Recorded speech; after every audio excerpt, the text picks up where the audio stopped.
रियासती असेंबली में आज चीफ मिनिस्टर रेवंत रेड्डी ने अपोजिशन लीडर चंद्रशेखर राव को शदीद तनकीद का निशाना बनाया। उन्होंने कहा कि गुज़िश्ता रोज़ नलगुंडा के जलसे आम में चंद्रशेखर राव ने उनकी और हुकूमत के खिलाफ शदीद रिमार्क्स किए। उन्होंने कहा कि केसीआर साबिक़ में मरकज़ी वज़ीर, चीफ मिनिस्टर और रुकने पार्लियामेंट के अलावा रुकने असेंबली की हैसियत से काम कर चुके हैं। असेंबली इंतखाबात में अवाम की जानिब से मुनासिब सबक सिखाने के बावजूद केसीआर के रवैये में कोई तब्दीली नहीं आई। उन्होंने कहा कि कालेश्वरम प्रोजेक्ट की तामीर करते हुए 94,000 करोड़ रुपयों की अवामी दौलत को ज़ाया किया गया।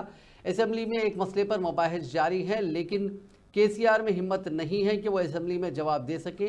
उन्होंने कहा कि अवामी हमदर्दी हासिल करने के लिए चंद्रशेखर राव व्हील चेयर का इस्तेमाल करते हुए नाटक कर रहे हैं। उन्होंने कहा कि अगर कालेश्वरम प्रोजेक्ट की तामीर में बदनवानी नहीं हुई है तो वो असेंबली में इस मसले पर जवाब देने के लिए क्यों हाजिर नहीं हो रहे हैं।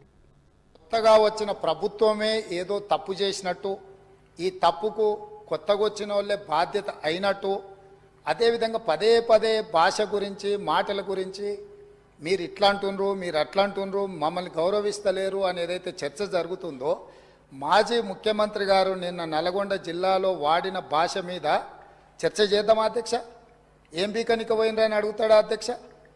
మాజీ ముఖ్యమంత్రిగా 10 ఏళ్ళు పనిచేసి, కేంద్ర మంత్రిగా పనిచేసి, రాష్ట్ర మంత్రిగా పనిచేసి, శాసనసభ్యుడిగా పనిచేసి, పార్లమెంటుగా పనిచేసి, గొప్పలు చెప్పుకొని జబ్బలు జరుచుకునే ఉద్యమకారుని అనేట ఆయన ప్రధాన ప్రతిపక్ష పార్టీ హోదాలో ఉండి ఒక రాష్ట్ర ముఖ్యమంత్రిని పట్టుకొని ఏం బీకనిక పోయినావు అని అడిగితే, రా ఇప్పటికే ప్రజల్ని ప్యాంట్ ఊడబిక్కురు, ఉన్న అంగి చొక్కా కూడా ఊడబిక్తాం.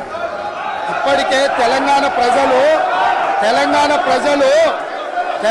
ప్రజలు మొన్న జరిగిన ఎన్నికలలో మీ ప్యాంట్ ఊడబిక్కిరు.